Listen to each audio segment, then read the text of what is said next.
Okay, here we go. Really exciting. Here we go. Ready? Is everybody ready? Yes! Stop being passive aggressive. Welcome to the HUNKS Podcast. Yeah, none of my stories are gold. I'll say that one again. I didn't know I had curly hair until I was 12. That's weird. Explosions, lasers. My name is Tim. I'm Dana. I'm Matt. I'm Rory. Together we make up a sketch comedy group based out of Winnipeg, Manitoba, commonly referred to as HUNKS. We ask people to refer to us as that is our name. We've been doing sketch for a couple minutes here in town, and we were doing this fun little podcast series. Season 2, of course, is brought to you by Manitoba Safe at Home and the Winnipeg Comedy Festival. And today on the podcast, we are so excited to talk sketch comedy and anything other than sketch comedy as well with this guy who was on a TV show in the 90s. You're going to love him. Give it up for Kevin McDonald. Ooh. In the 90s, I saw Nirvana play. I'm jealous. Oh. I'm so jealous. Did you really? I did. Dave Foley and Scott, my name dropping, and Scott Thompson and I went to see them. And then we had backstage passes. And Scott is sort of famous for being an idiot, right? But Scott got separated from us. And Dave and I went the right way. And the back and the big security guard said, "These aren't good." But they were good. And he wouldn't let us in. And Scott somehow went the wrong way and crawled in through a window and got in. And, Oh my God! They said, of course. Kurt's waiting for you. He's in that room, and it was full of like heroin candles and darkness. And the only thing Kurt Cobain said was, "You're my favorite show," which Scott Thompson took to mean that Scott Thompson was his favorite show, not the character. This actually segues to another story that, if we remember, I can tell you later. Sure. Okay, great, excellent. Kurt Cobain said Kids in the Hall was his favorite show? He said, "You're my favorite show." Okay. We'll interpret it as we please. Okay, I'll tell you the other story now. Is it? Please. Do it. Yeah, Please. Yeah. Yeah. But before you do, what are heroin candles? I don't know. It's a term I just made up. Oh, okay. I was like, candles that you burn and they release heroin into the atmosphere. I think there are things like that, but I think what I meant, and who knows, I'm going to turn this light off here. I'm going to turn this off in a second, I swear.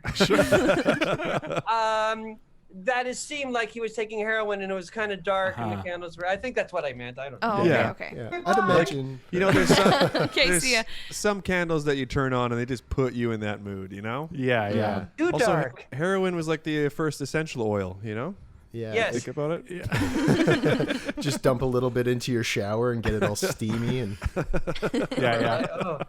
This shows my bald head too much. But, Yeah, for the listening audience, Kevin has a team of people who are adjusting lights, Lighting them, yeah. I'm pulleys. surrounded by 7 people who make me look more bald than I am.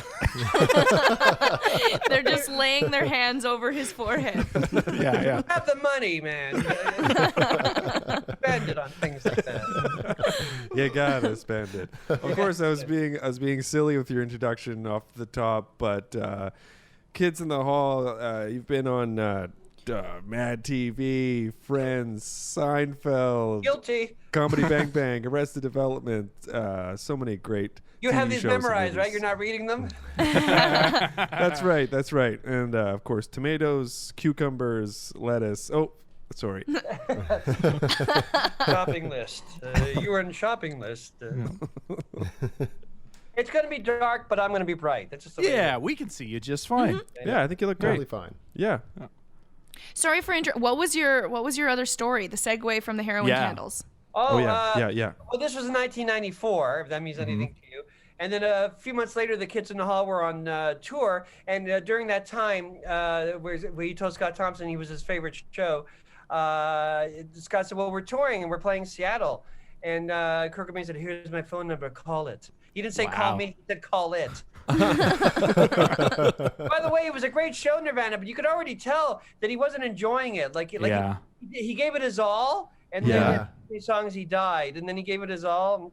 Anyway, he gave. I'll try to be quick with this long story. No. I love it. It involves Winnipeg. This one I was living in Toronto. Oh, shit. It involves Winnipeg. Who knows where it's going? Cut to 2 hours later. So, Scott said yes, and he told Dave and I later, who were like grumpy that we didn't get in. It's usually the other way around. Scott doesn't get it. So anyway, it's a few months later. It's the spring of '94, if that means anything to anybody. Yeah. Oh yeah. And April. And for any Nirvana fan who knows what April 1994 means. And we were touring, and we Winnipeg. We got to Winnipeg. We always liked Winnipeg. I'm not even lying. I would say that anyway because I live here now. Sure. But I'm not lying. And we go to the Fairmont Hotel. We were playing Vancouver next, then Seattle. So we get into Winnipeg, and all of a sudden this giant, beautiful bus stops in front, and we think it's a rock band, but it isn't. It's the Los Angeles Kings, and this is when Gretzky was playing. And the team got out, and they get out in order of like good player. Like the rookies had a bad year, get out first, and they get happier as they come out the bus. And they left. It was almost like an Elvis thing. And the second best player came out second last, Luc Robitaille. And then it was like a pause. Like I don't know what Wayne Gretzky was doing, like to make it dramatic. There was only us kids in the hall, like watching. Yeah. And then came out in what seemed like a fake fur coat. It was like a fake coat. Big And toilet then, flushing sound, and then he steps off the bus. Yes, he was having hockey diarrhea. It's a comedy. So the kids in the hall, we had our manager go to the desk because we would make mistakes. Every hockey player had to go to the desk except for Wayne Gretzky, so he was in the elevator with us. And I remember there was a lot of floors up, and there was like a nervous silence. We were all like, even Bruce McCullough, the cool one, we were like, we couldn't believe we were in an elevator with Wayne Gretzky. Yeah. And he said, are you guys a rock band? And we all said in the same voice, like we were playing an improv game, no, sir, comedy troupe, sir. And then he said, which I later put in the sketch, he said, oh, yeah, you're the boys in the band, which is like a famous play and movie. He said, because we were on CBS at that point, but by CBS, I mean, they put us on really late at night. Like it was 3 a.m. in Los Angeles. I remember that. And he said, oh, yeah, when I have a bad hockey game at home in Los Angeles, I put you guys on to cheer me up a bit because I can't sleep. Oh, And then man. he got off first. It was like Elvis again. Like it was, like the hotel clerk planned it. The guy at the desk that he would get off first. Yeah. And like he gets off first, and as the doors are like closing on him, he dramatically says, "Have a good show, guys." And then we quickly yell, "Have a good game!" And then Scott and I were the last ones in the elevator, and the story's almost over. And then I said to Scott, remember, call Kurt Cobain because we'll be there in 2 nights. And he said he had the phone number. He said, Kevin, I'm doing it right now. And then I went to my room. I put on Much Music. And Steve Anthony, the old VJ, are you too young to remember that? He was telling the world or Canada that Kurt Cobain was found dead. He said, someone like that looks like the match the description of Kurt Cobain has blown his face off. Just really didn't want to talk to you guys, hey? Because I remember thinking, being optimistic. Oh, he just looks like Kurt Cobain with his face blown off. Yeah. Maybe it isn't him. Yeah, it could be anybody. Wow. Oh, but when we were in Seattle, we got there the night before our show, so we had the night off, and we went to the vigil. Oh, wow. Really? You were there? We were there. Man. It was weird because we were really sad, and people were recognizing us. So we'd be really sad, and Courtney Love, she had recorded a message, and we heard her, and we were sad, and people say, hey, have you crushed your head? All right, and we did this. Hey, do Chicken Lady. All right. My story's done now. It can all be impromptu. I won't get any more 12-minute stories. I'm sorry. Jesus Christ. Yeah, Oh, I mean, well, that's the introduction that, no one could put together. That's exactly, the kind of like piece of great comedy lore that you guys have. You just seem to have been woven into the seams of pop culture over decades now. Like through force, through our broken teeth. That reminds me of another very short story. A few days later, we were playing Los Angeles, and Roseanne Arnold and Tom Arnold were coming to our shows, but they had split up. And I remember that was our big day. We were being interviewed by Entertainment Tonight, And they said, whoever the host was, said, we hear that Roseanne was coming, but they split up with Tom. And then Dave Foley, what did Dave Foley say? Oh, yeah, Kurt Cobain killed himself and Roseanne left Tom. It shows you what great lengths people go to get out of going to a Kids in the Hall show. I don't know if they showed that. Was that your first tour of the States in '94, or had you guys already done the States before? First or second. I remember we played the UCLA Theater, which was really nice. Wow. Sweet. None of my stories are gold. I'll say that one again. We played the UCLA Theater, which was very nice. Get out. Better the second time. But before all that, you had done a residency in New York, though. Yeah. Yes. Before the TV show, when Lorne Michaels discovered us, he brought us to New York for 5 months. It's a weird time, not 4 or 6. And, Yeah. we wrote the pilot, and we also performed at night. Did I ever tell you this story? I've never talked to you guys. That our opening comic at the club, because we played Thursday, Friday, and Saturdays at the West Bank Cafe, a semi-famous theater thing there. We saw Carole King do a sneak show after us once. That was amazing. Holy shit. She was about to tour again, and she hadn't played live for 10 years. Anyway, there was a comic who he was a playwright, and he was 40 years old, and he was really, really funny. He brought out the Mort Saul. Are you too young to know Mort Saul? No, He brought newspapers out, and he sort of ad-libbed, and he was hilarious. And he was our opening act every show, and it was great. But we knew that he would never make it. Only it was Louis Black. Whoa. Wow. He was too old at that point in your mind. Yeah. Ford, I guess he was 39, if I remember right. He missed the bus, eh? Never in a million years the guy that's opening for us, who's really a playwright, but the comedy was secondary. He was writing plays, experimental plays. I had no idea about that. Yeah. I don't think I'm lying. You're writing experimental a play. plays. Aren't you? Well, a rock opera, no?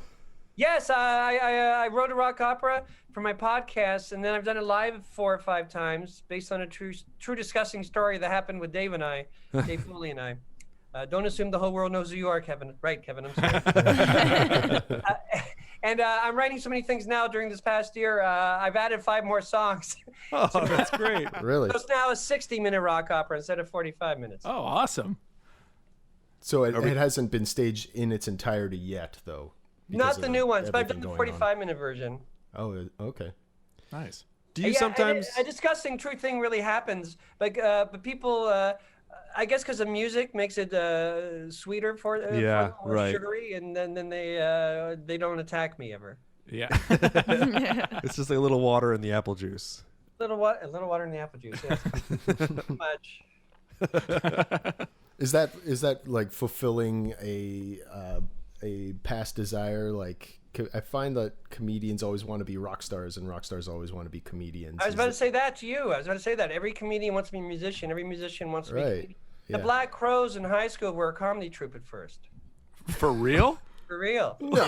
Honest to God, they love Python.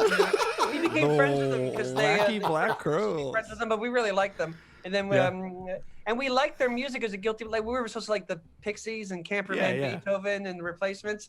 But even before we met them, I remember once we were in a Lorne Michaels limousine because we were in New York and he was driving us. That's another stupid story. Scott asked, he said he was going to the library in New York to return a book, but I can't say the story. Yeah, yes, you can. It's what they used to call in the 80s. It was a finger palace. Ah. And Lorne Michaels had no idea. He thought it was a real library. So when we were waiting for Scott Thompson to go to a finger palace, I'm like, more about it. Lorne had awkward conversation. You see, what are you listening to now? Any music you like? And then Bruce said, well, I didn't want to say this from the guys, but I kind of like the Black Crowes. And I said, I like the Black Crowes. And then a few cities later, we that's another long story, so I won't. I'll just say we met the Black Crowes a few cities later. Nice. You guys never collaborated on a comedy skit together? The Kids in the Hall and the Black Crowes? Or a song. Sorry, I keep interrupting you, Dana. You talk. I'll shut up. I'm sorry. No, I'm done. I forgot what I was going to say anyway. It wasn't good. I did. Oh my God, the light went off. You got to fire those people, Kevin. Yeah. You 7, you're fired. I'll keep you. The other 6.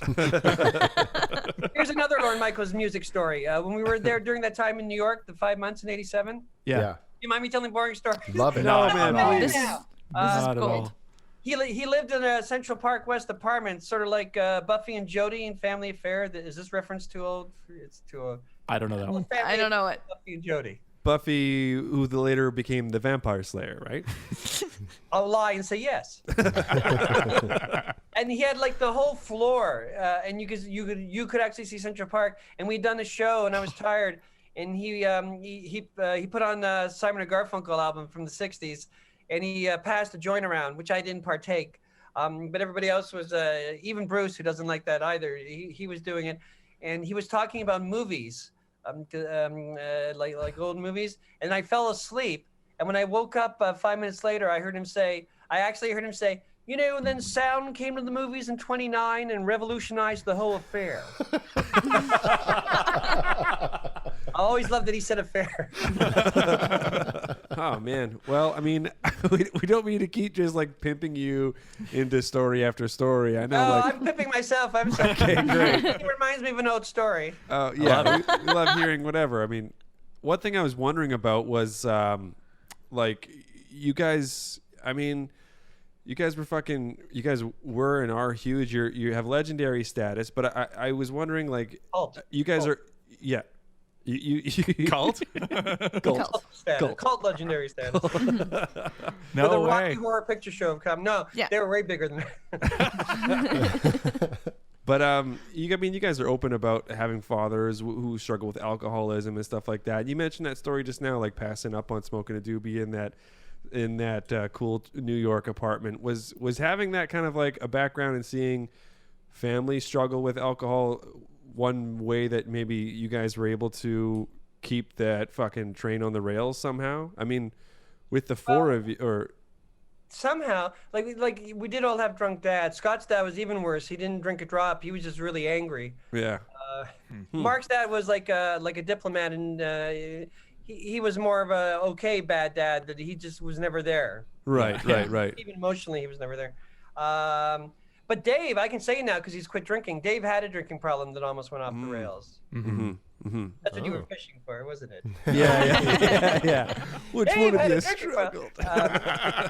And how but at first bad he was didn't it? because he had no money, and because him and I we knew each other before we knew the others, and he never drank. I never for a million years thought he had a drinking problem, and he didn't because he had no money. He never had any he never drank at all. Yeah, he didn't even know at that point. He didn't even know. Right. Yeah. I didn't know I had curly hair because my dad gave me brush cuts until I was 12. Then he stopped bringing me because he was too drunk.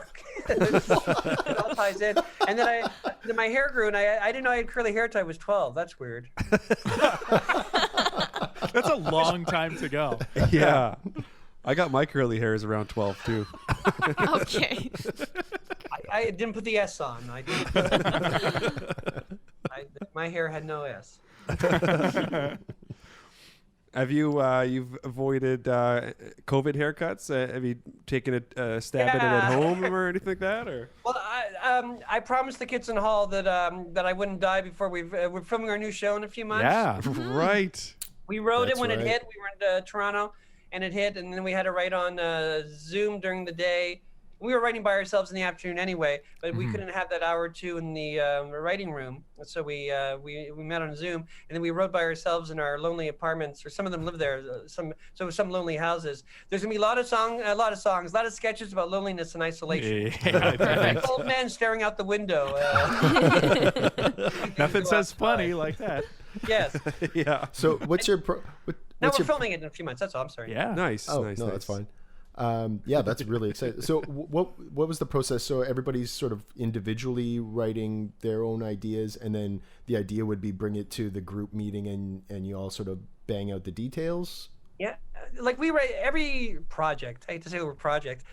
We write differently. Like when we were a stage troupe before we had a TV show, we would bring in ideas, and we would do it more like you said, Matt. We would write through improv. like rehearsing and improv, like rehearsing and writing was the same thing, sort of. Right. Show we sort of worked by ourselves and in pairs of 2s or 3s. The movie Brain Candy we wrote all together in the same room, which is why it was the worst experience ever. We enjoyed the movie, we liked the movie, but it was the worst writing experience. And then the miniseries, which I don't like that much, Death Comes to Town. Don't tell the others, though I'm on a podcast. Nobody listens to this. Don't worry. Yeah, don't worry. Bruce is the best writer of the troupe, and him and I did most of the writing because the others were busy. Yeah. So it just shows you that even the best writer and me, who can't really ruin things, couldn't make it as good as the troupe could make it. And now we're doing. How are we doing it now? We had writers with us because Amazon. We're doing the show for Amazon. They want us to have young writers, people who are young and who weren't white men over 50. Well, Oh yeah. yeah. How did you find the process of bringing other writers into it? Was it did it take some time to get used to, like with your existing group dynamic? No. Like I would have thought it might have, but we love ideas so much. This sound pretentious. Try not to sound pretentious. Yeah. The best thing about comedy is ideas. I always say this.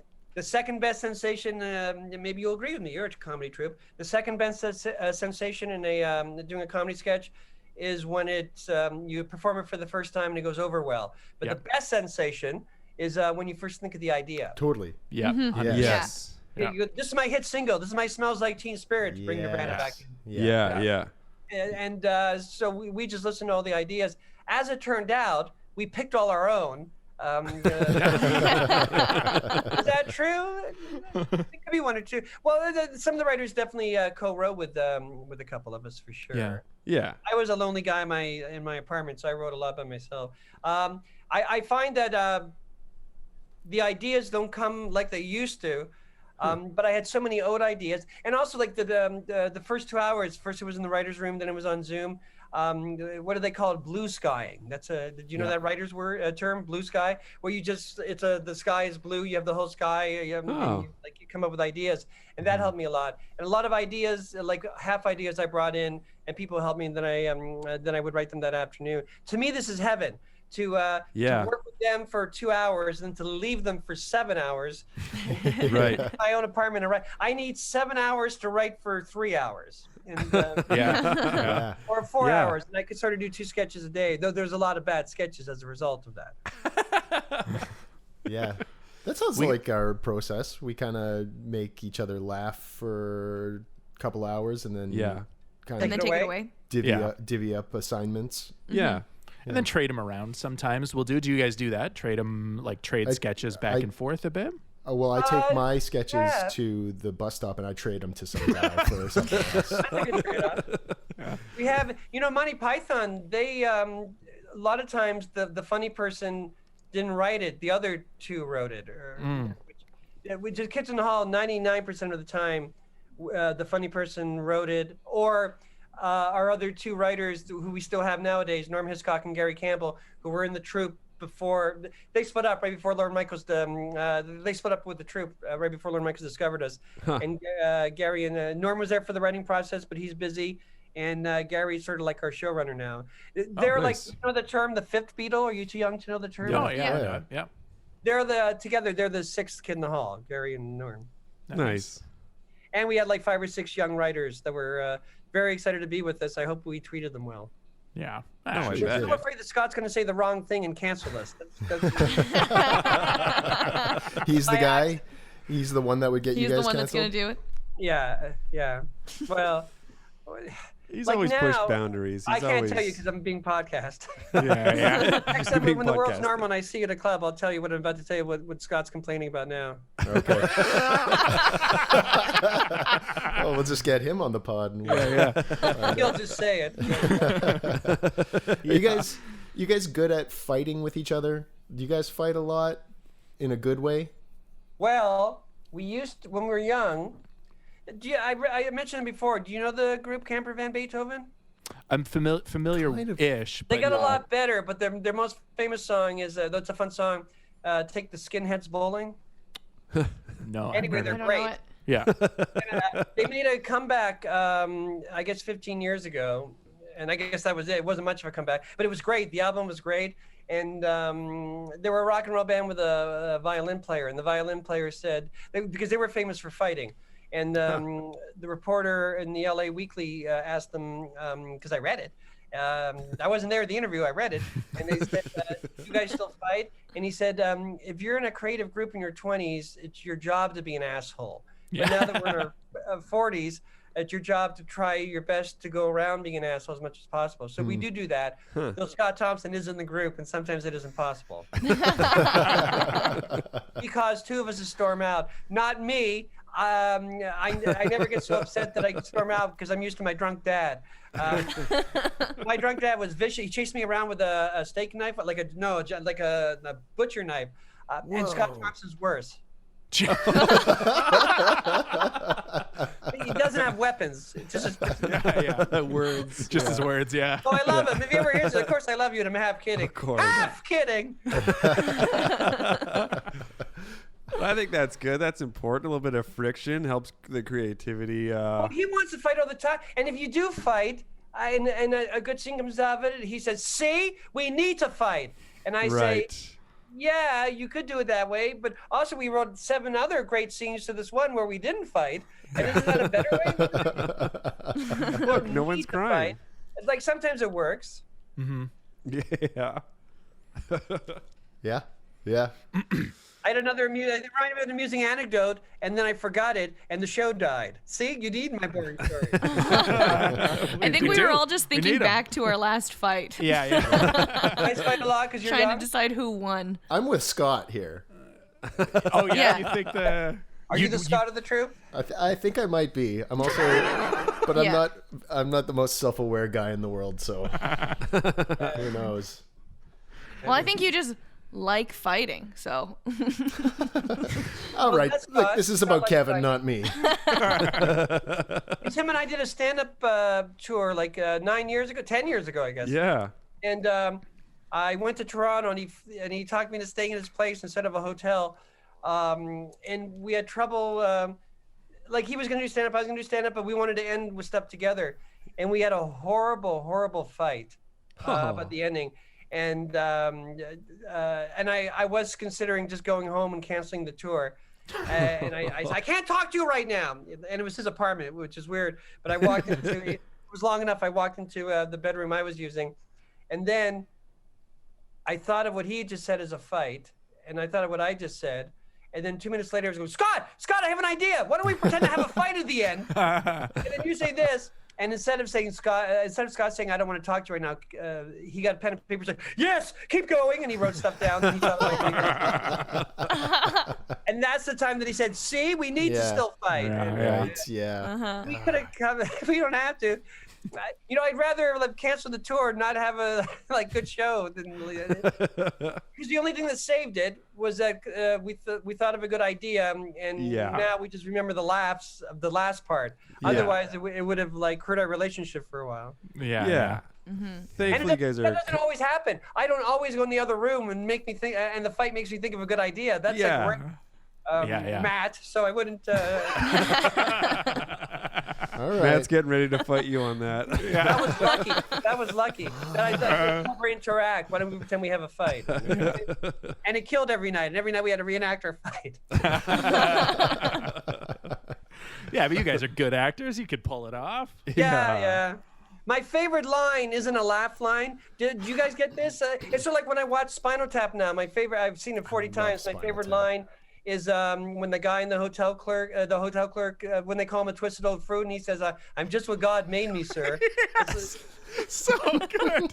Like things like that. And then it was when Scott started the fight on stage, he would say, "That's the last straw." And I would say, I didn't know we were counting straws, and it doesn't get a laugh. That's right. And I look forward to it all night. I didn't know we were counting straws. How many straws? You didn't tell me how many straws we have a lot of lines. Well, it's mostly lines that people don't get, but 90% of our sketches. Yeah. Just for us. Do you find that ends up being your favorite part of the sketches that you write is something that is really just for you or just for the group? Absolutely. Because like we're comedians, and we do love hardcore comedy. When I was a kid, I loved Jerry Lewis, and then I was alternative, and I liked Andy Kaufman. I decided not to like Jerry Lewis, and then when you're 28, everything evens out, and you go, oh, I like some of Jerry Lewis, and Yeah. But hardcore comedy was always, but then you want to fight against that. But I like all kinds of comedy. I like Andy Kaufman. I think the best act has to be half Andy Kaufman and half Jerry Lewis. Yeah. Yeah. I could definitely. Yeah. My favorite sketches, though, even though I seem to be the most obvious comedy person in the troupe because I make faces, my favorite kind of and I find that everyone's no matter what you are, musician or comedian, your idol is always someone exactly not like you. Totally. Like my favorite. Yeah, 100%. Yes, isn't it? I'm excited. My favorite kind of comedy actor is Mark McKinney or Christopher Guest or Peter Sellers. Something that I'm not, like character comics. Yeah.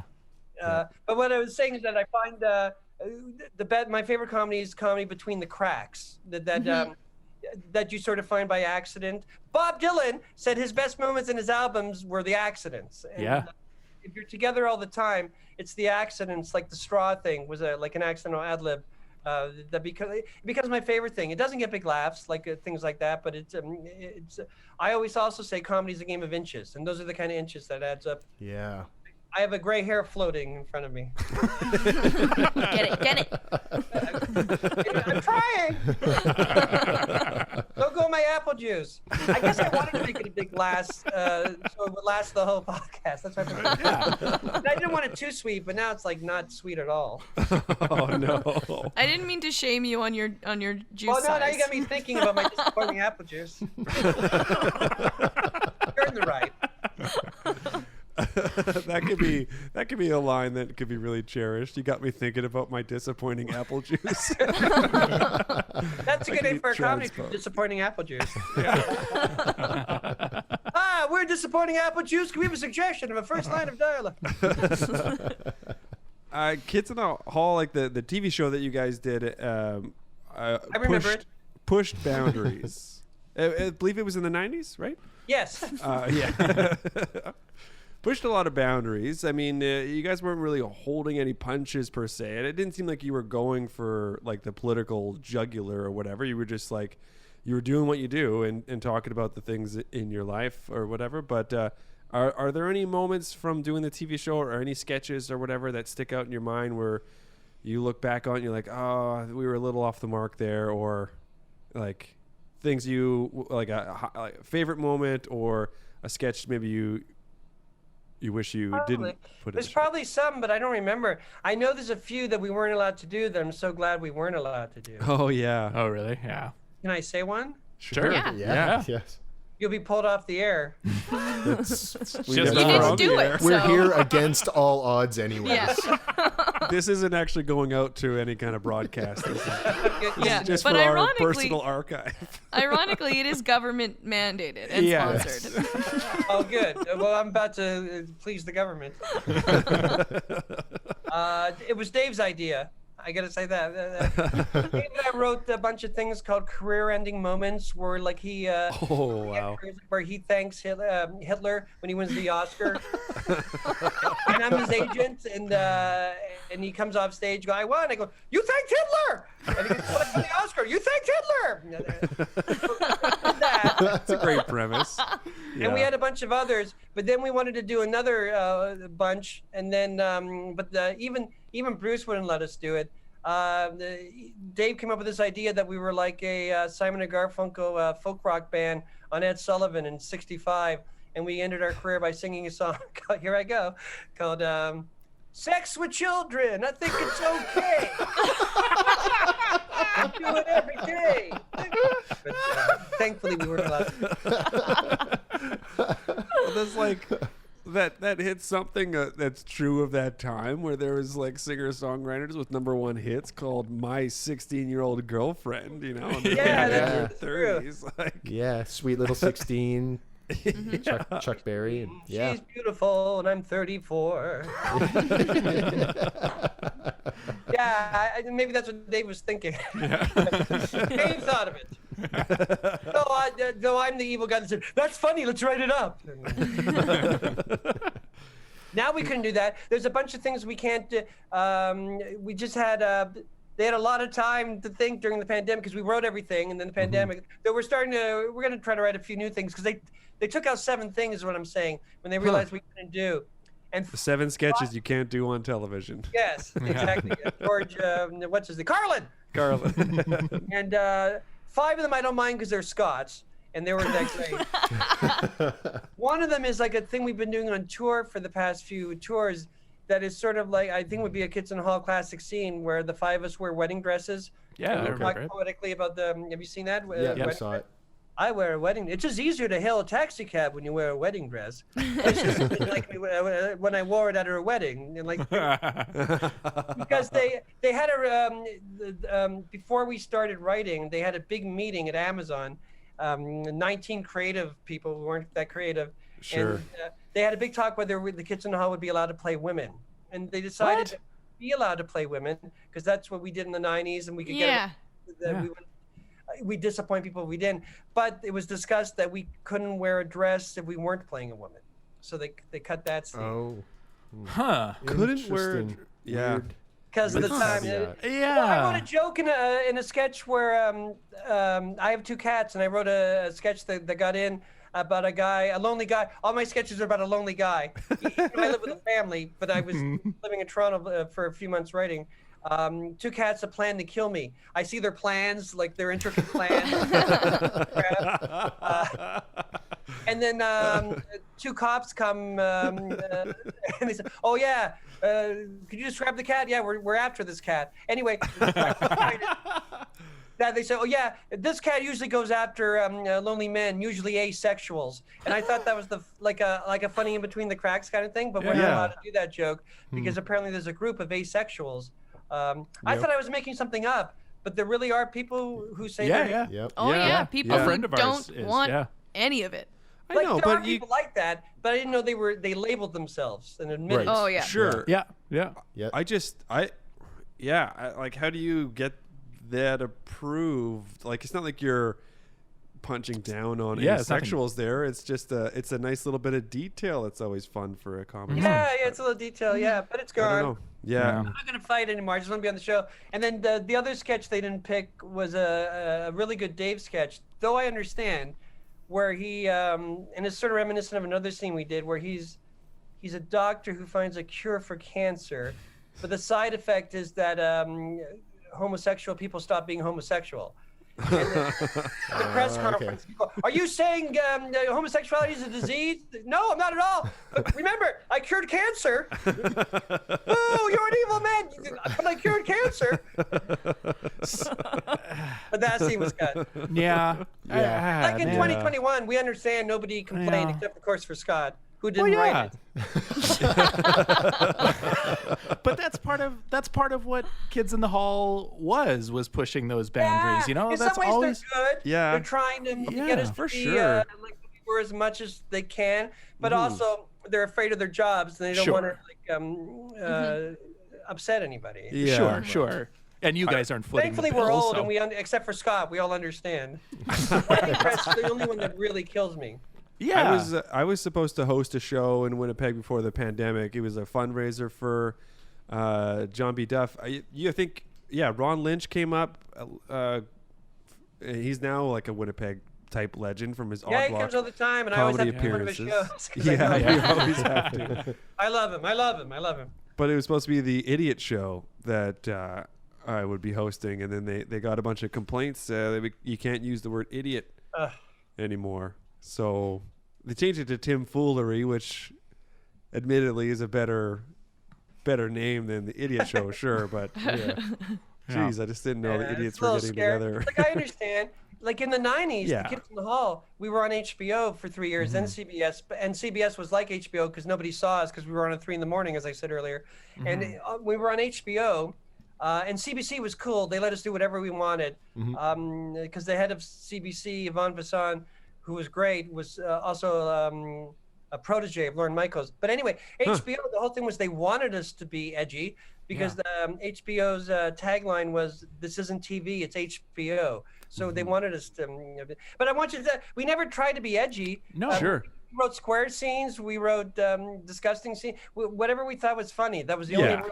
Thought it was funny. Yeah, I think that's the best approach, right? Like, if you're trying to be edgy, you're not going to end up being funny. But there's only one group that can do that. South Park. They're the only ones because they happen to be funny.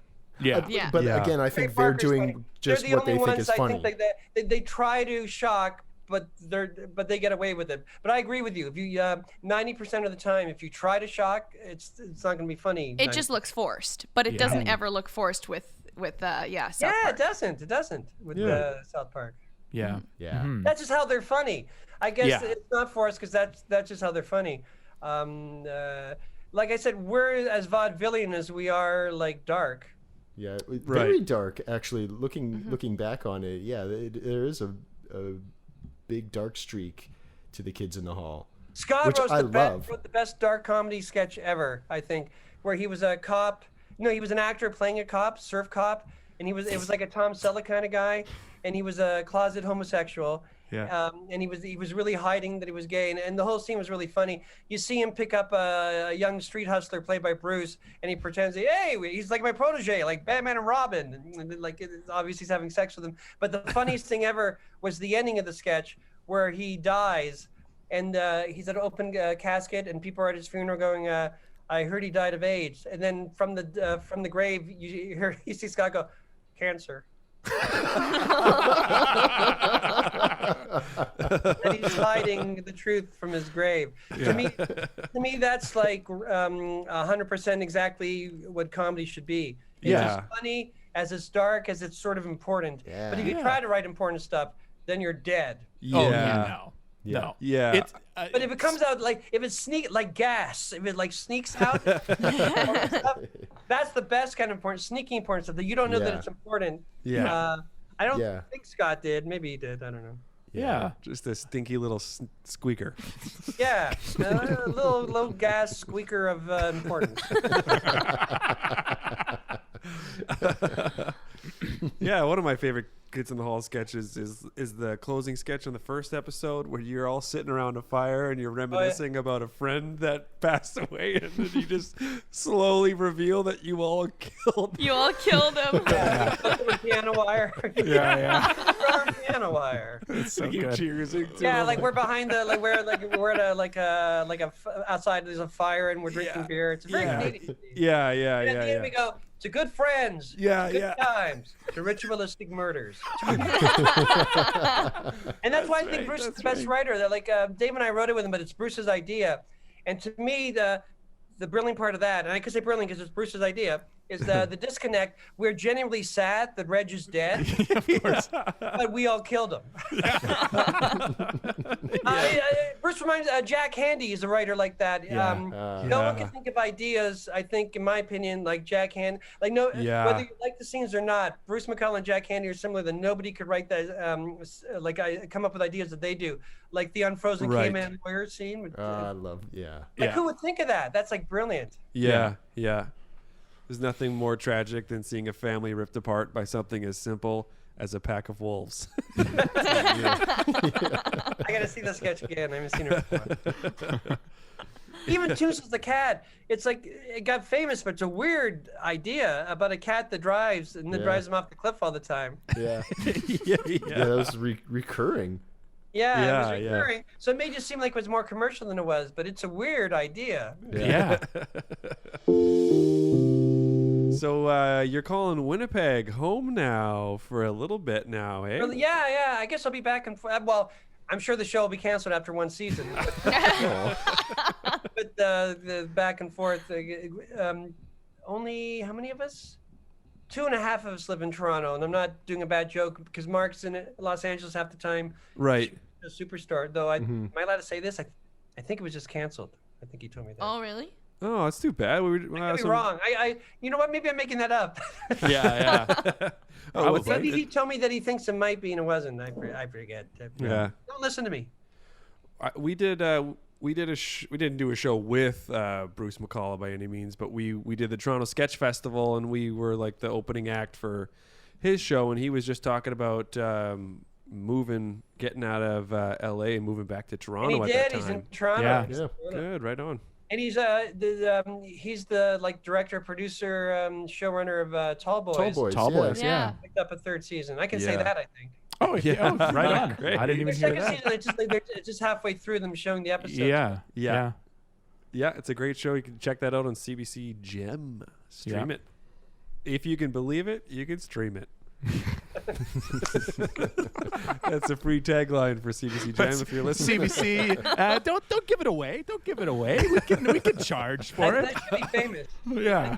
Famous. Yeah, CBC, if you want to use that, you're going to have to pay a lot of money.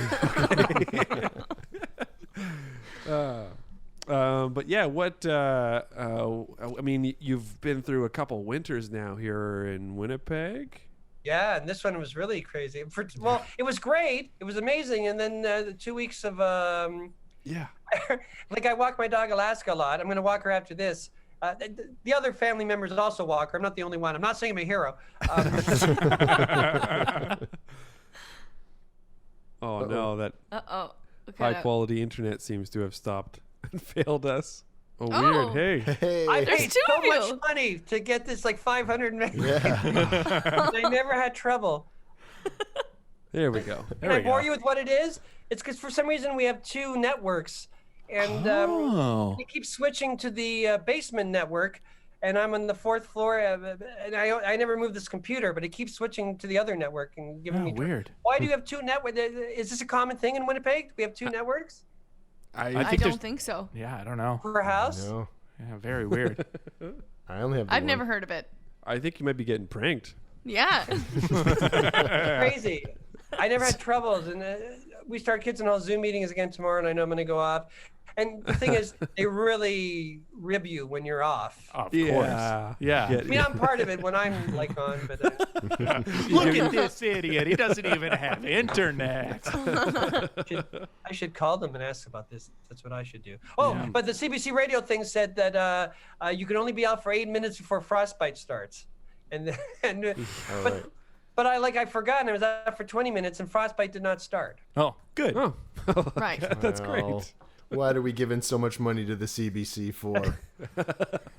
Maybe they meant if I drop my gloves. If you drop your gloves, you can. Yeah. Just you have leave 8 them. minutes. If you're accidentally naked, you have 8 minutes. Yeah. He slammed outside of jilted lover's house. Yeah. Wore my tearaway suit to walk the dog. Got caught in the door. You have 8 minutes to throw down my clothes.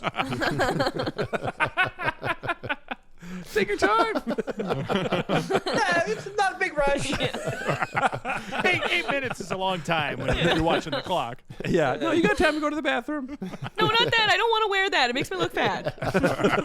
Writing a sketch. Hey, yeah.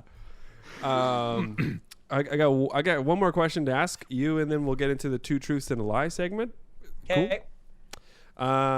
So you've done, I think, everyone here in Hunks, I believe, because it was a few years ago where you did a sketch workshop, and honestly had a great time in that You workshop. guys are great. I'm not lying. Thanks. Oh, thank you.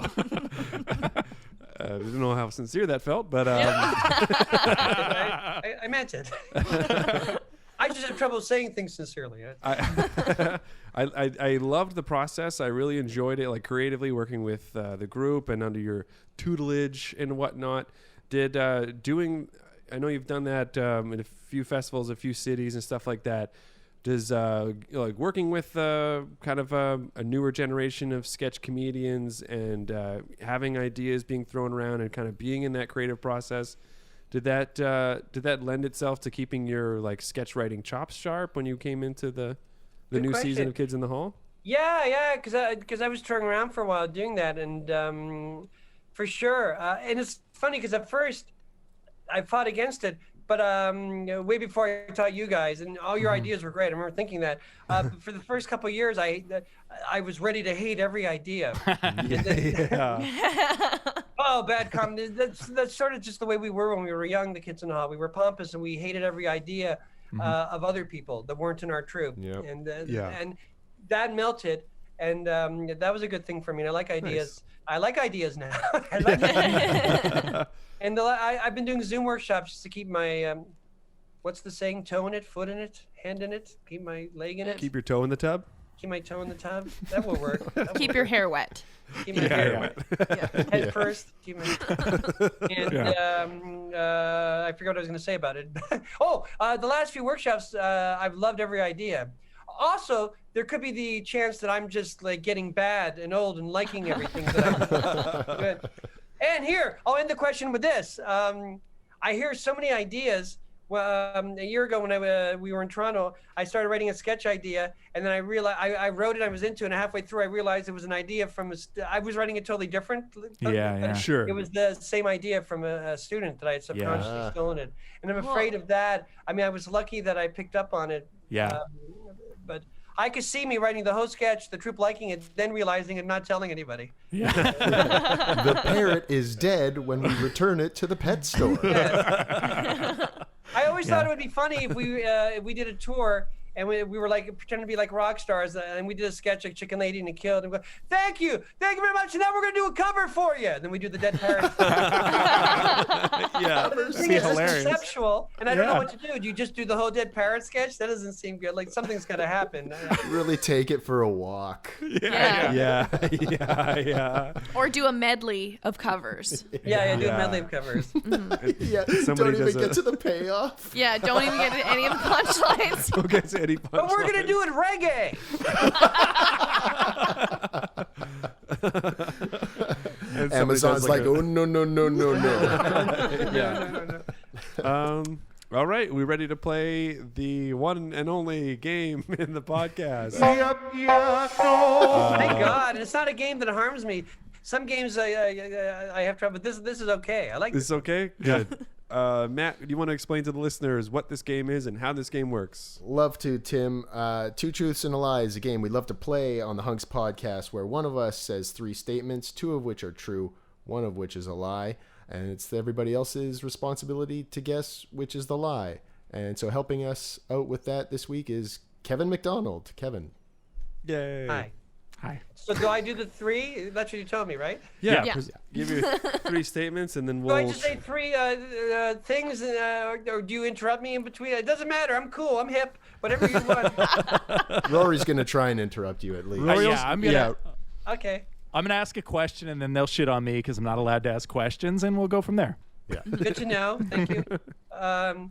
I thought it'd be interesting if I went in time in my family. I have one about my great-grandfather, one about my grandfather, one about my father. Oh, nice. Oh.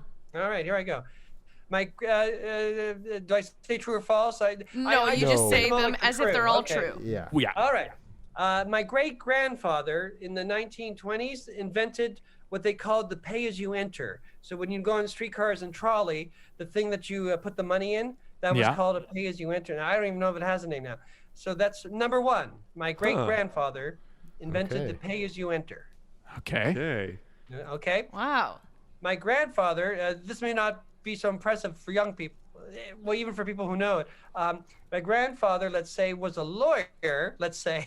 He was, his partner, the owned the law firm with him, was Jean Drapeau, who later became the mayor of Montreal, and he was Jean Drapeau's lawyer.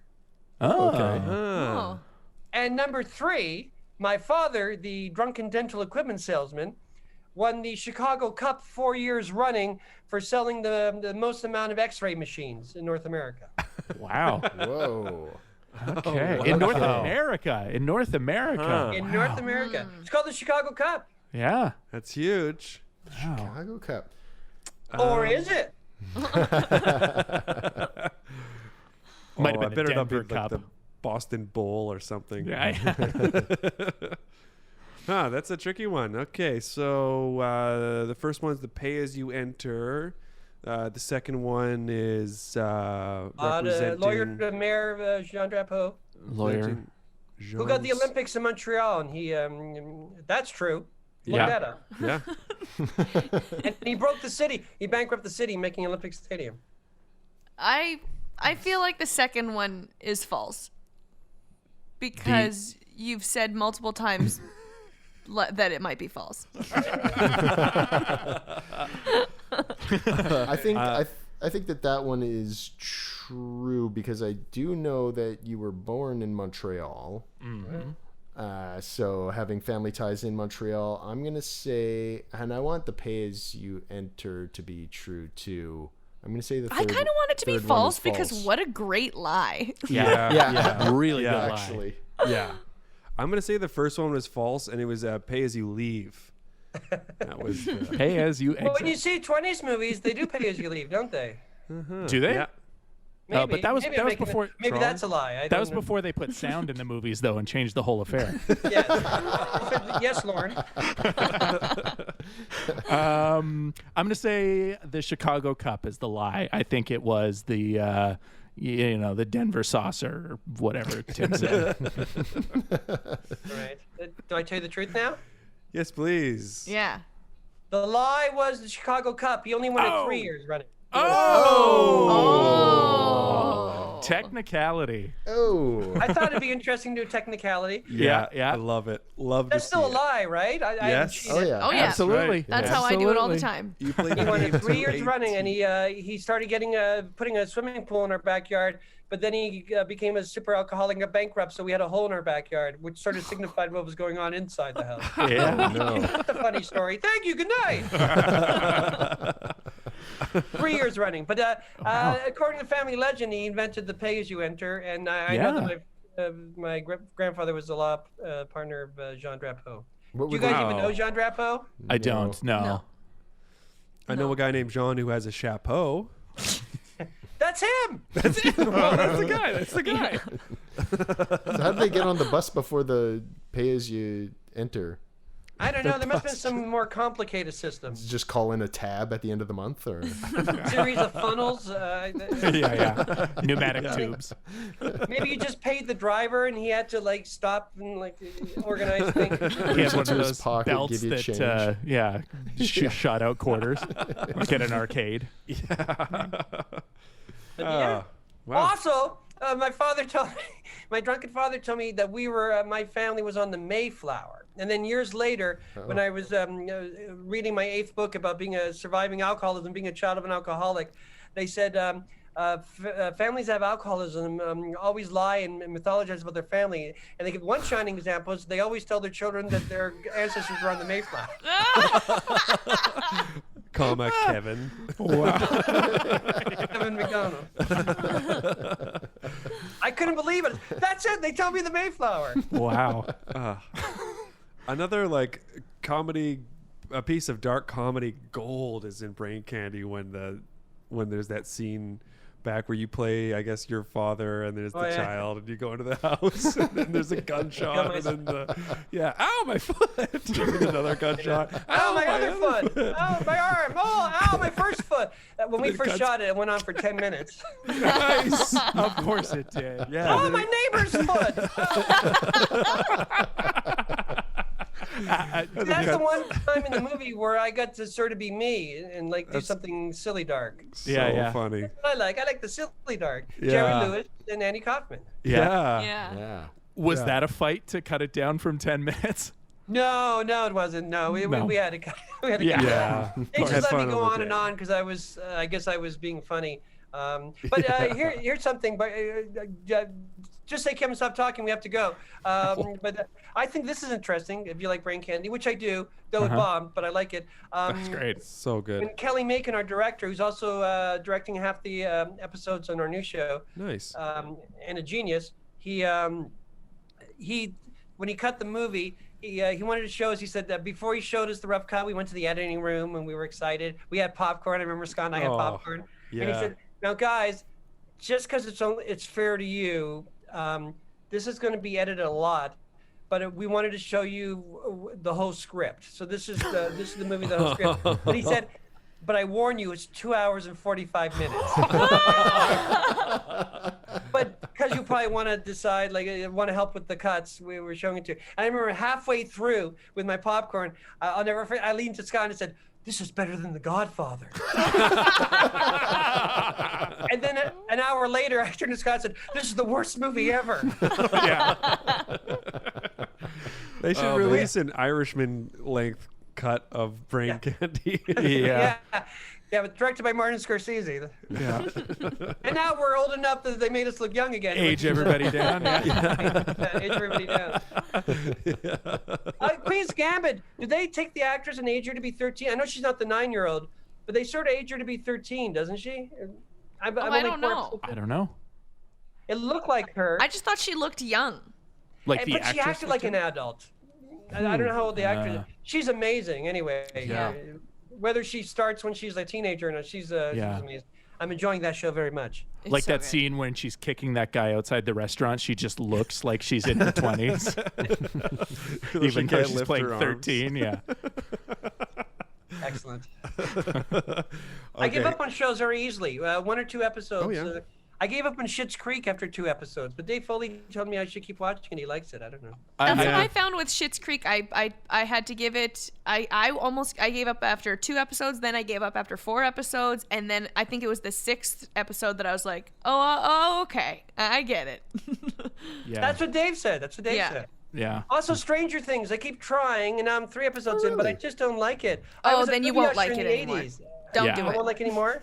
No, I don't think so. I think that the first few episodes are the best ones. Yeah. The best season anyways. part of Stranger Things is the opening credits, in my opinion. Like, I That's like true. Stranger What's Things, the opening but credits again? I've it's seen it just 3 like times. What is it? it's just like Stephen King type font coming towards the camera, and it's like wow, wow. That's what it is. It's like Steven Spielberg meets Steven. It's the Stevens of the 80s. Yeah. Yeah. Attack of the And Stevens. I was Dave Foley and I were movie ushers. I've seen them all, and it wasn't that. I don't get what's good. I can think, oh, maybe the next one something good will happen. But I don't like it. Yeah, no, But I don't gave up think you're after gonna only like it. 3. Yeah. But you like Queen's Gambit? Anything else you're checking out? Any other TV movie recommendations? Mostly I watch documentaries. I tried. I never saw it, Sons of Anarchy, and I gave up after 1 episode. Not that it was bad. Yeah. It was just nothing good. Yeah. Yeah. Did you Very watch fair. the Ken Burns documentary series on country music? No, I gotta see that. Thank you for Oh, reminding yeah. me. I gotta see that. Please do, and we can talk about it. Hunks hates it because I watched it while we were on tour, and they just hate me because I kept shoehorning it into every conversation. Any conversation. It would be like, Tim, what do you want for breakfast? Well, according to the Ken Burns documentary on country music. Merle Haggard would have. Suddenly Does he he go had- all the way to the new country that's horrible? Not really, no. Like it kind of touches on Garth Brooks, and it touches on Shania Twain. It probably wasn't horrible in retrospect, but he helped ruin it. Yeah. Yeah, Yeah. yeah, yeah. The more they made it like rock and roll of the 70s, which I liked as a kid, the more they ruined it. Isn't that weird? The more Yeah. they made it like something I kind of liked, they ruined Yeah, Yeah. yeah. it. But I love country rock. Flying Burrito Brothers, Graham Parsons is one yeah. of my idols. Do they mention Graham Parsons? They do. Yeah, yeah. Some nice moments and some great footage. There's a great Garth. Here we go, talking about the country music documentary. There is some great stories about Garth Brooks that's like on the last episode, and it made me actually care about him. Like there was this. Seems like a nice guy. You always hear he's a nice guy. Yeah, he sold out the arena or a big football stadium in Dallas, and sold out so quick they added a second concert. Sold out so fast they added a third concert, and then he found out that they were. And this is like a 70,000 seat stadium, sold out 3 nights in a row. He's playing 70,000 sold out. And then he found out that a bunch of scalpers had made fake copies of the tickets and were selling them. So he added 2 more dates, and he charged no admission for it. Wow. So anyone that Wow. got screwed over for scalping, he just did a free show in the stadium for anyone that wasn't able to make it or couldn't afford Wow. it. There's this other like festival that he showed up to, like a bluegrass festival, where he was booked before his album dropped and he became huge, and he went to the festival anyways, and everyone had like tables set up to sign CDs for their fans or whatever, and they didn't set one up for him because they didn't think that he would do it, but so he just went and stood by one of the tables, and he was signing autographs for 18 hours straight. Holy Like, moly. he didn't leave until everyone got to say hi and shake his hand and get an autograph. He just Seems Jeez. like a nice guy. Yeah. And he Until like 2 in the sang morning. something at the Joe Biden inaugural. Yeah, he did. Yeah. And he was in like a classic sketch on Saturday Night Live, the sketch yeah. where The devil Will one. Ferrell's teaching him to play It was guitar. kind of funny when he kind of funny. Saturday Night Live. Yeah. Kind of funny. Does he have any songs that most of his songs I think are I say this to me like a insult. It's what Bruce McCullough calls a complisalt. His songs are technically good. Right. Yeah. Does he have any songs that are more than technically good? Probably. Friends in Low Places is a great one. The Is that Girls. technically good? It is, but it's think- also I like mean- classic. It's I don't know. Yeah. It's one of those. It's like pop music, right? Where it's It's the marrying of country to pop music. That I just can't stand. It's Yeah. revolting to me Yeah, that I agree, and I like pop music. So you think I would like it? Yeah. But it, Yeah, like, it me ruins too. Both things. It ruins both things. Two Yeah. pina coladas. I'll Google it right after this, but I probably won't like it. I think I've heard it. I've heard of it. Yeah. Graham Parsons, but like he did it right, and the Stone Ponies, and Michael Nesmith, his solo albums when he did country rock, like that to me. And then Yeah, the Eagles yeah. did it badly, and they ruined stuff too for a while. Uh-huh. They have a few songs I like. They have a few.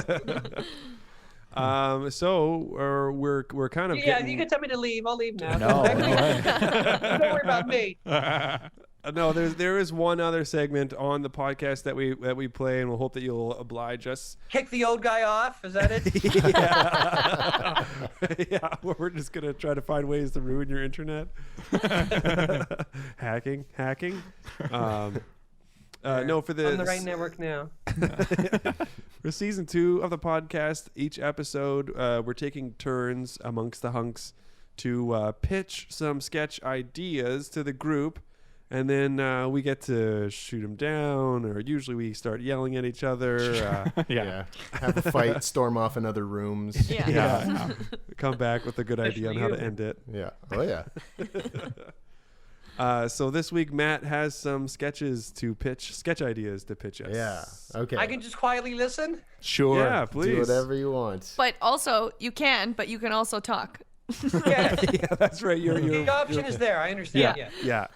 Okay, so what about Doogie Howser, but for like police?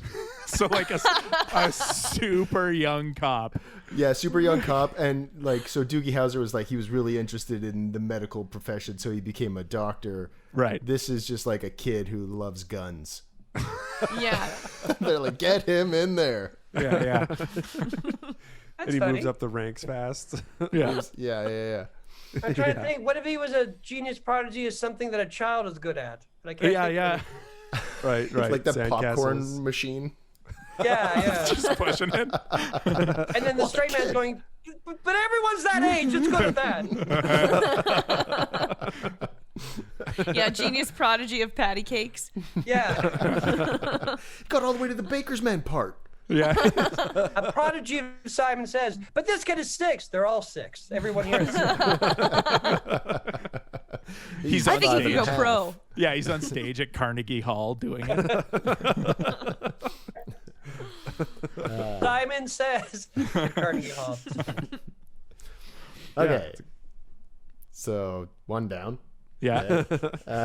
Okay, how about this? By the way, that's a horrible kids in the hall habit. That idea is good, but my idea. That's what this is. Okay, how about this? You know, dog owners who treat their dogs like children. Right? Sometimes they even dress them up in like sleepers. So what about dog owners that take it to the extreme? Like, their dog, they put their dog in hockey. And then the dog starts dressing goth a little later. And then the dog goes off to college, so the parents are really depressed. Yeah. They turn the dog's kennel into a billiards room. Yeah. The dog comes out, so the parents disown him. And Yeah.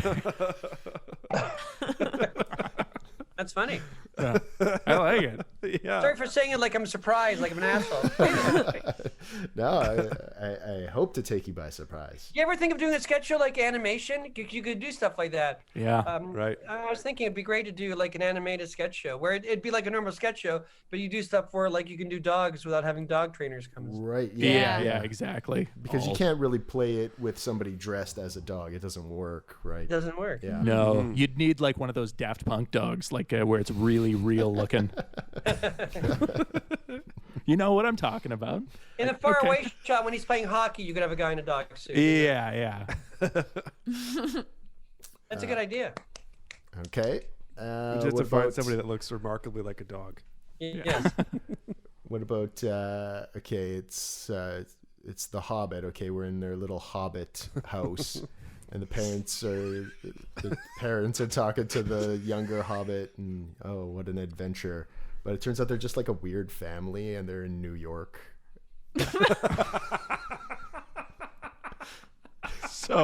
So they've got a house that's like half underground, but it's in New York. Yeah, They just dug a hole. They just dress that way for whatever reason. The normal height. Yeah, and they've got a real foot problem in this family. Yeah. They're that family that never wears shoes. Like it's dead of winter and they're walking around in flip flops. Yeah, yeah, and they're terminally happy. No one's sure if they should do something about it because they're happy. They're not bothering it. Yeah, it's not technically illegal to live like that. It's just upsetting. Yeah. They're always showing off their rings. From this segment of the show, has any of these ideas become sketches before? Not yet. Too soon to Not tell. yet.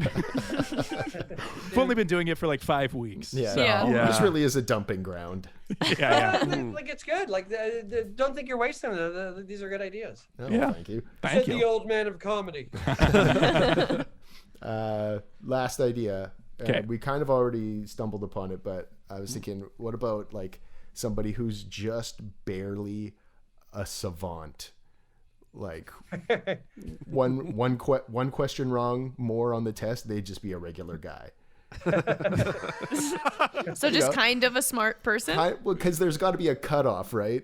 There's like there's savant, not a savantish. savant. Yeah, savantish. A savantish.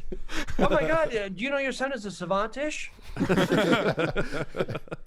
He gets straight A's? Yeah. Get straight A minuses. Yeah.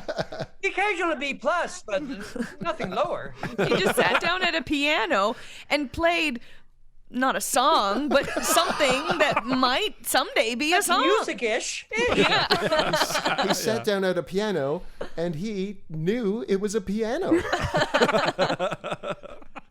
Yeah, like You I'm know, not Jack gonna go. Handy wrote in our live sketch called "Idiot Savant" with Anthony Michael Hall, where he was a genius of being an idiot. Okay, so we'll have to great. tiptoe around this one. No, it's different. It's different. I'm an old guy that remembers it. And then Python was 68 in the sketch. That's all I got for. Those are They were great. good ideas. Great. Those are Yeah, I great. like 'em. Yay. Okay, great. So we got a love the new 25 minutes then. Yeah. Absolutely. Wait, before you go, you said you were touring. Were you touring during the pandemic? Yeah, exclusively. It's the only time people wanted us. 21 tour. Yeah. We Yeah. never did live shows before there was a deadly virus. Yeah. We only started. We did a once. 19-city tour. Yeah. Were you like touring, then the pandemic hit, and then Exactly. you had Yeah, and we stopped were, the tour? we were in Toronto, Yeah. and every Yeah. day we did 3 shows: Friday, Saturday, Sunday. Every day it was. worse When? and I was worse. probably there. Yeah, it was March You're- 14th, 15th, 16th. I was there. No, but Yeah. but at that point, maybe I wouldn't have gone out. What's the date that the NBA shut down? That was the day I stopped going out. 15th. That was the day of our first show. Yeah, that was the day of our first show. Yeah. I remember that because I was watching CNN, waiting for Norm to arrive, the previously mentioned Norm. And Chris Cuomo came on, and first he said Tom Hanks and Rita Wilson Right. got COVID. And then he said the NBA's closed down. There was a third one, but everyone forgets the third one. But there was 3 that happened within an hour. Yeah. Yeah. Everyone thinks, and the Hunks are closing down their show. That was Yeah. Oh, no, wait. They're still doing it. They've They say added they- a show. you had to fly back with COVID in the air. That Yeah. was Yeah. weird. wild. It was Yeah. really Yeah. Where were you weird. playing? Comedy bar? We were at the No. theater center. Theater Center.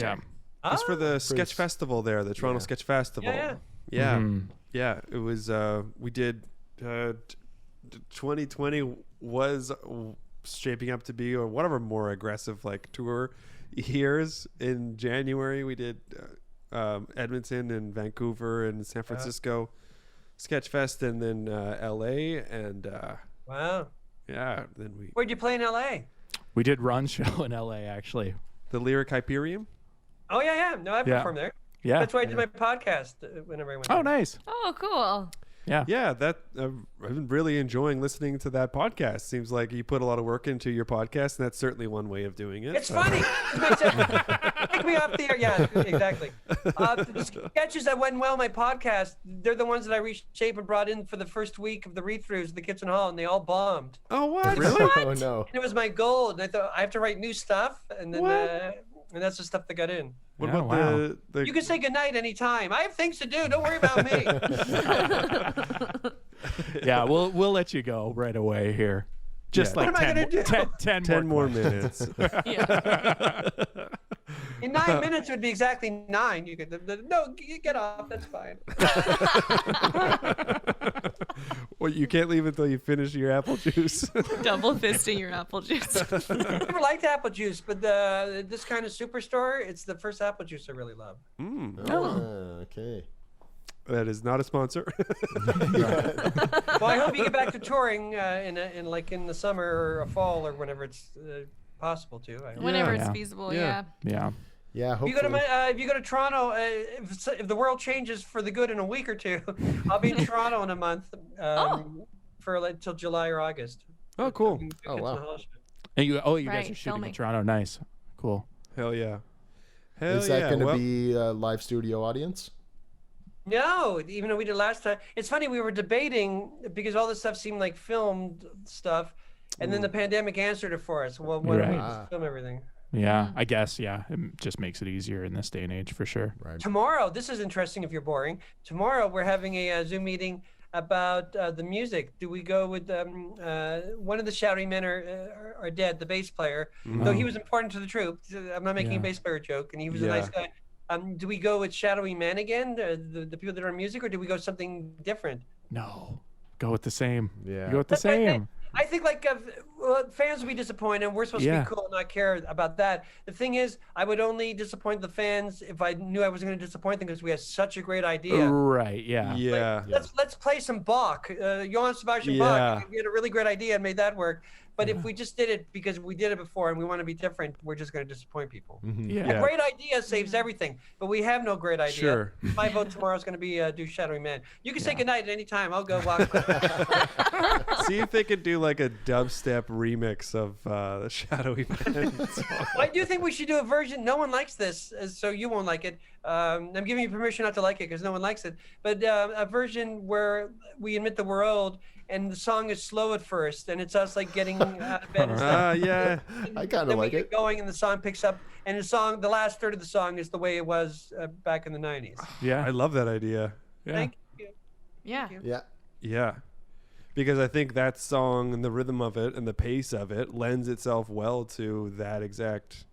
Yeah. Well, the way I Idea. agree with you. The way it starts it would be so great slow. Yeah. Yeah. Yeah. Yeah. Well, because you wouldn't even be sure what it is that you're hearing until Yeah. you have a chance to like really soak it in and be like, oh, it's the song. And by the time at the end, it would get to the double time. Yeah. Yeah. I'd love to see the meeting tomorrow. You're like, I swear these hunks I was talking to yesterday. Really, Kevin? We've seen the hunks. You're fired.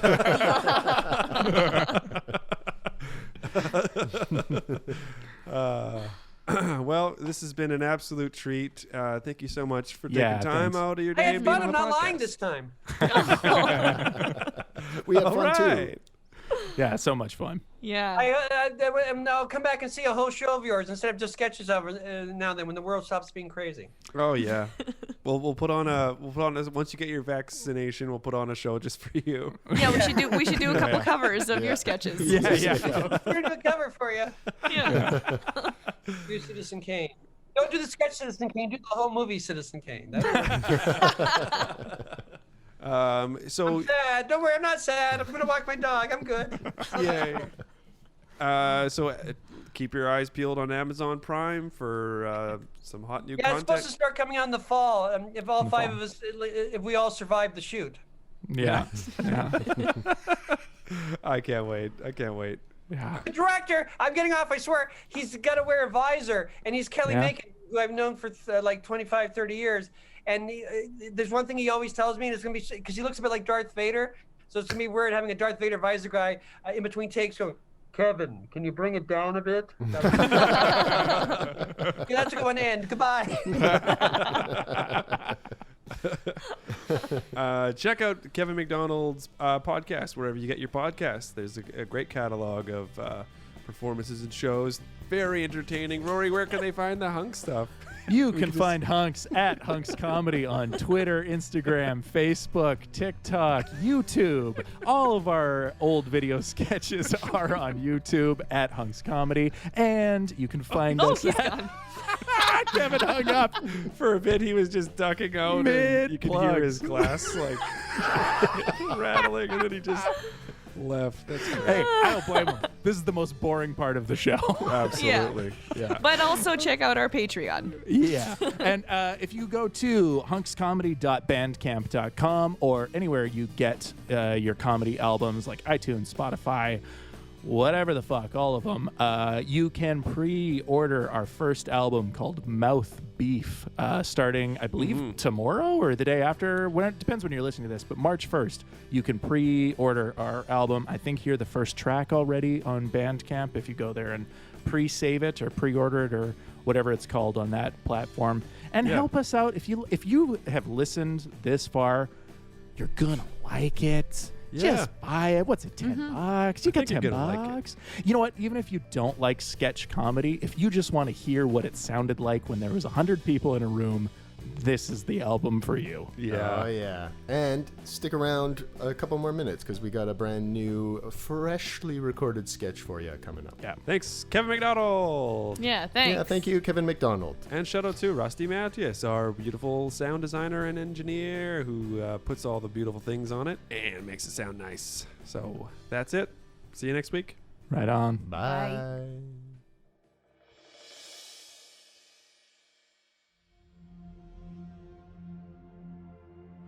Knights of the Realm, can I count on your swords and those of your bannermen in the battle to come? Your Grace, I, Sorcerer the Black, pledge to fight to my last breath for thee.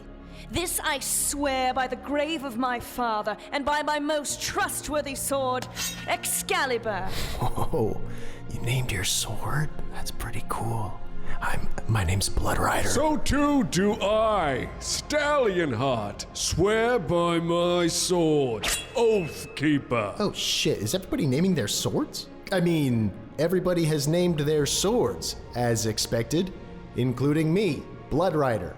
Yes, we've all got cool, scary names for our swords. Blood Rider! Yeah? Your Highness, I, Blood Rider, swear by my sword.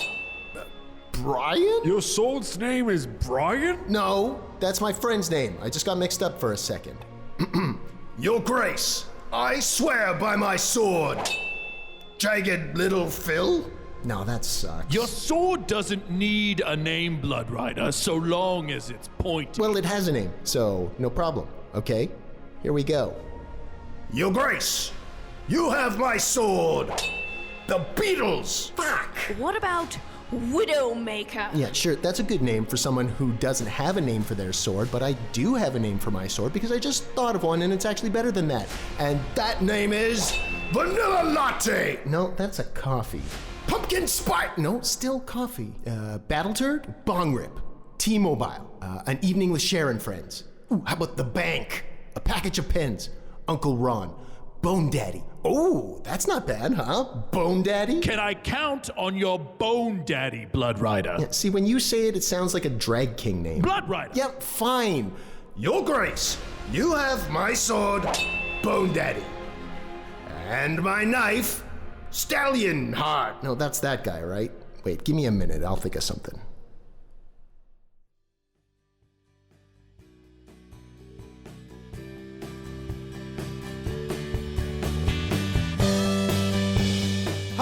sketch comedy group from Winnipeg, got it? They are Rory Fallis, Tim Gray, Matt Nightingale, and Dana Smith. Episodes are produced and recorded each week from their homes in Winnipeg, Manitoba, Canada. Additional production and editing and sound stuff by me, Rusty Mattias, at my home. Thanks again to this week's super special guest, Kevin McDonald. Make sure you subscribe to the HUNKS podcast wherever you're listening to it right now, and tune in again next week for another incredibly special guest that's gonna blow your freaking mind. Have a great week, everyone. Okay, bye!